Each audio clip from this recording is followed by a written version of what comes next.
તો અને મહત્વપૂર્ણ સમાચાર સામે આવી રહ્યા છે, જ્યાં એસએમસી નો સપ્તાહમાં ત્રીજી વખત વિદેશી દારૂની હેરાફેરીનો પર્દાફાશ કર્યો છે।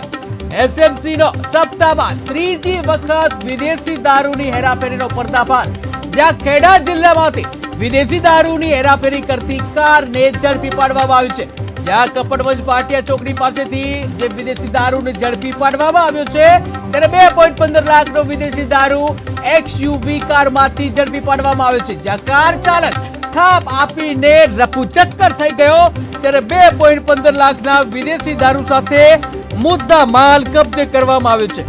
કે જ્યાં વધુ એક વખત એસએમસી દ્વારા જે કાર્યવાહી કરવામાં આવી, જે એસએમસીનો એક જ સપ્તાહમાં ત્રીજી વખત વિદેશી દારૂની હેરાફેરીનો પર્દાફાશ કરવામાં આવ્યો છે। ખેડા જિલ્લામાંથી વિદેશી દારૂ ઝડપી પાડવામાં આવે છે, ત્યારે 2.15 લાખનો વિદેશી દારૂ જે XUV કારમાંથી ઝડપી પાડવામાં આવ્યો છે, ત્યારે કાર ચાલક થાપ આપીને ફરાર થઈ ગયો હતો। ત્યારે પોલીસે જે 2.15 લાખના વિદેશી દારૂ સાથે મુદ્દામાલ કબજે કર્યો છે।